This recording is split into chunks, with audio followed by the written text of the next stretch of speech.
गोहद विधानसभा क्षेत्र के अंतर्गत आज मध्य प्रदेश किसान सभा ने केंद्र सरकार द्वारा पेश किए गए केंद्रीय बजट को किसानों और ग्रामीण आबादी के लिए निराशाजनक बताया। किसान सभा का कहना है कि इस बजट में फसलों पर न्यूनतम समर्थन मूल्य यानी एमएसपी की कानून गारंटी देने का कोई प्रावधान नहीं किया गया है। साथ ही डॉक्टर स्वामीनाथन आयोग की सिफारिशों के अनुसार C2 लागत पर 50% लाभ जोड़कर एमएसपी तय करने का भी कोई उल्लेख नहीं है। किसान सभा के नेताओं ने आरोप लगाया कि बजट में ग्रामीण और आदिवासी आबादी के हित में कोई ठोस पहल नहीं की गई है। उनका कहना है यह बजट खेती की जमीन को छीनकर पूंजीपतियों को देने, जंगल और पहाड़ बड़े उद्योगपतियों को सौंपने तथा ग्रामीणों और आदिवासियों को भी स्थापित कर शहरों से सस्ते दिहाड़ी मजदूर बनाने की नीति को बढ़ावा देता है। इसके साथ ही मनरेगा के लिए भी बजट में कोई सकारात्मक प्रावधान नहीं किया गया है, बल्कि विभिन्न योजनाओं के नाम पर इसे कमजोर करने का प्रयास किया जा रहा है। केंद्रीय बजट के विरोध में मध्य प्रदेश किसान सभा भिंड इकाई ने अखिल भारतीय किसान सभा के आह्वान पर गोहद के अटल चौक और मालनपुर झाकरी में झंडे लेकर पुतला दहन किया। इस दौरान जिलाध्यक्ष प्रेम नारायण माहौर, महासचिव राजेश शर्मा और उपाध्यक्ष राजेंद्र सिंह कुशवाहा सहित बड़ी संख्या में कार्यकर्ताओं ने बजट को खेती, किसानी और आम जनता के खिलाफ बताते हुए अपना विरोध दर्ज कराया। वंदे भारत भिंड से राजकुमार जोशी की रिपोर्ट। 4 लेवल रोड बना दिए गए, तो 4 लेवल रोडों में जो है कोई भी मजदूर न तो अपने बैंक में कोई अपनी मांगों में हड़ताल कर सकता है, न रेलवे में कोई कर्मचारी हड़ताल कर सकता है। 12 फरवरी को हड़ताल करने जा रहे हैं। आपको से निवेदन है कि 12 फरवरी को यहाँ आके सहयोग दीजिए। 12 तारीख को सब लोग हड़ताल में रहेंगे। आप लोग आइए, हम बस स्टैंड पे गोलंबर बस स्टैंड पे इकट्ठे होंगे, वहाँ से रैली निकलेगी। कम से कम 1000 की संख्या में इकट्ठे होंगे।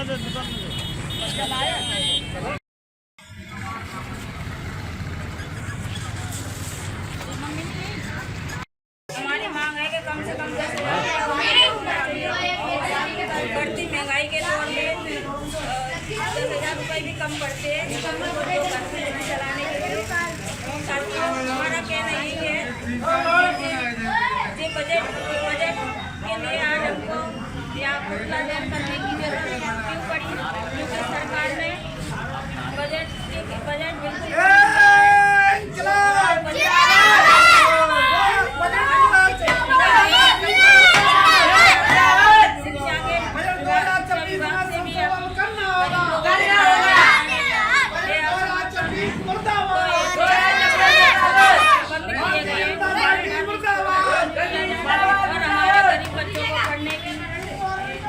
बिल्कुल मौका मिला जाए।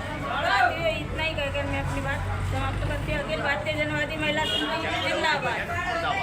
हमारे पूर्व वक्ता ब्रह्म माहौल ने इस बजट के बारे में ज़्यादातर बातों का उल्लेख किया है। हमारे बीच में कई साथी ऐसे उन्हें नहीं मालूम केंद्र में जो सत्ता होती है वो किसी पार्टी की हो और जो राज्य में जो सत्ता होती है वो इसमें साल से शुरू में उनका एक बजट होता है।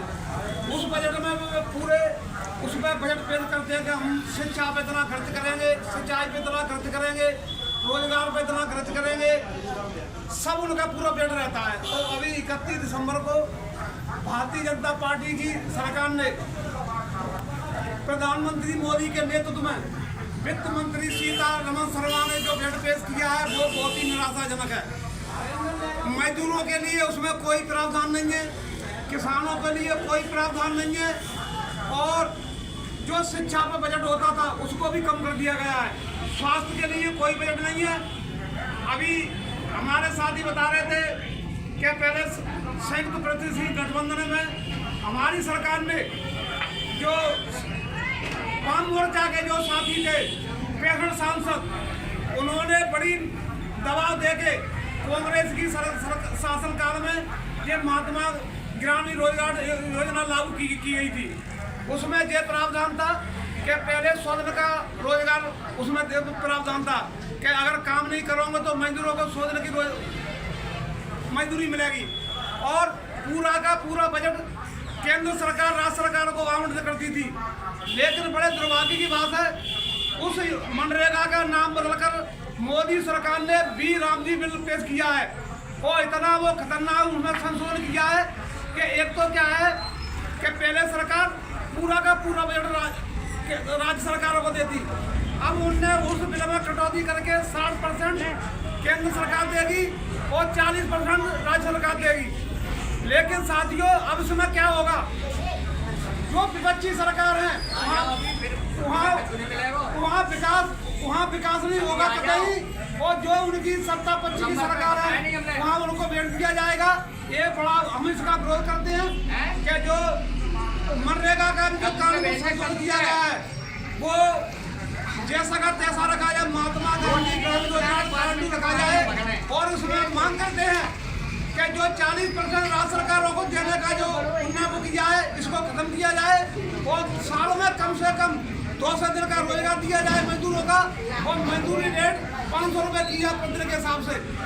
दूसरी बात यह है कि अभी उन्होंने एक विद्युत बिल विधेयक पास किया है, उसमें यह है कि हमारे आपके घर में स्मार्ट मीटर लगाए जाएंगे। स्मार्ट मीटर की आप जानते हो, स्मार्ट मीटर आप और हम बिजली नहीं जला सकते। अगर स्मार्ट मीटर का मतलब है जैसा मोबाइल अभी अपना मोबाइल प्रयोग करते हैं, तो जब तक आपके स्मार्ट मीटर में बैलेंस रहेगा तो ही आपको लाइट मिलेगी, और आपका बैलेंस खत्म हुआ तो लाइट आपकी बंद। ये स्मार्ट मीटर का जो खतरनाक बिल है वो इसका भी हम पुरजोर विरोध करते हैं। दूसरी बात, जो हमारे बच्चे हैं जो आज गरीब हैं, गरीब के बच्चे अच्छी शिक्षा में नहीं पढ़ सकते, क्योंकि अभी मध्य प्रदेश में जो पूर्व सरकार थी भारतीय जनता पार्टी की शिवराज सिंह सरकार, और आज जो वर्तमान में मोहन सरकार है, उसने 15 किलोमीटर के दायरे में सीएम राज स्कूल खोलने का निर्णय लिया है, और कई जगह सीएम राज स्कूल बन चुके हैं। और उसमें क्या होगा, पहले हमारे गांव में प्राथमिक और माध्यमिक स्कूल हुआ करते थे, उसमें हमारे बच्चे बच्चियां पढ़ती थी और कम से कम तो वो 8वीं तक शिक्षा ग्रहण कर लेती थी।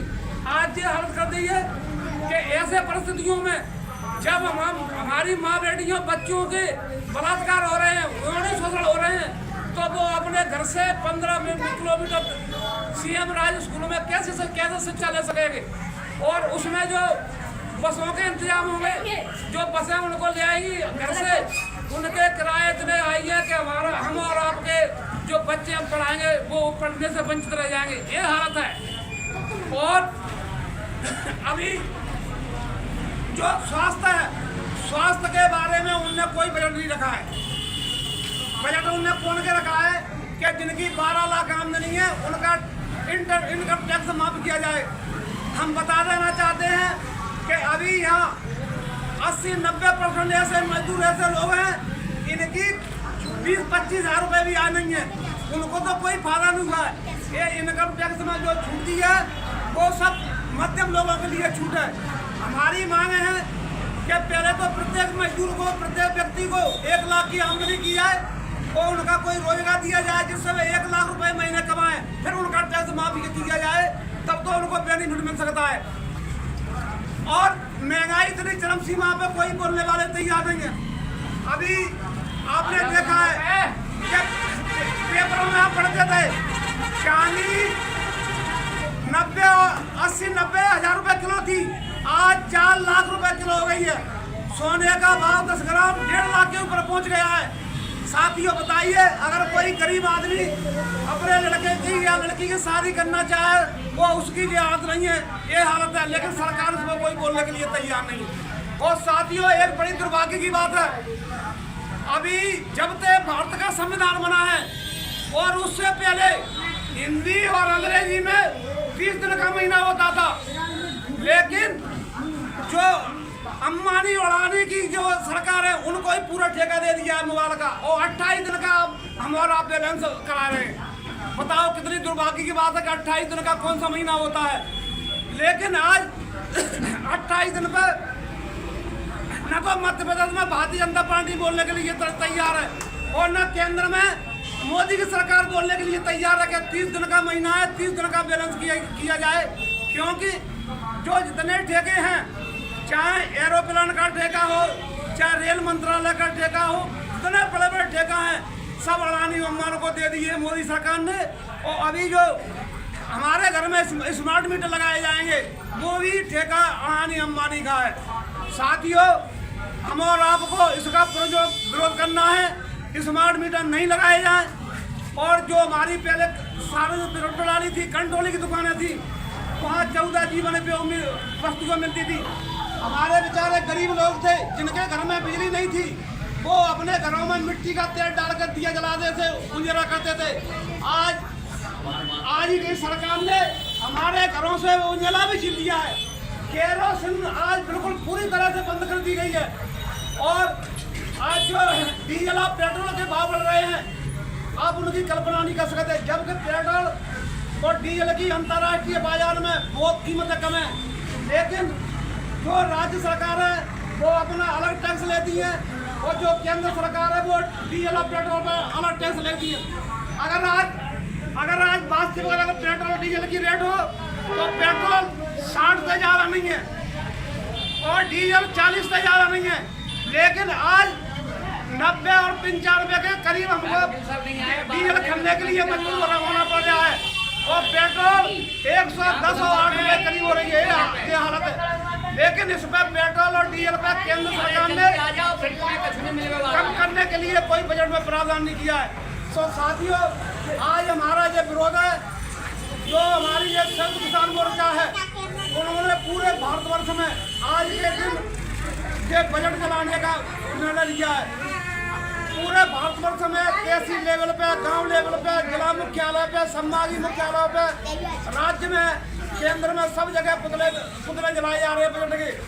साथियों, और हम आज इसी पुतले देने के माध्यम से ये सरकार से मांग करेंगे कि जितने आपने ये कानून में संशोधन किया है उनको वापसी लिया जाए और हमारे किसानों के कई वर्षों से मांग कर रहे हैं कि किसानों की फसल का उचित मुआवजा दिया जाए, उनको MSP रेट पर उनकी फसल खरीदी की जाए और ये सारी मांगों के हम समर्थन में मनरेगा में जो संशोधन किया है उसको पुनः बहाल किया जाए और जो राज्य सरकारों को 40% का जो बुद्ध गया है 40% राज्य सरकार देगी वो खत्म किया जाए।